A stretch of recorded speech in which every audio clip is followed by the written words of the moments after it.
po ang mga kapawis sa nagsisiling dyan. Ito po ay shadow line, ganyan po na mag-shadow line. Ay po sa na-angular, tapos paring, tapos tatakpan muna namin yan.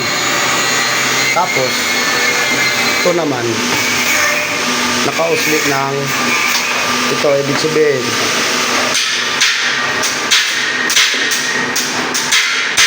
7 cm tabas nito.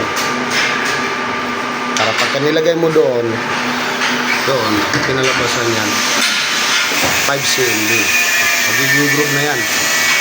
Yan, ganyan muna kami mag-shadow line ng 2x2.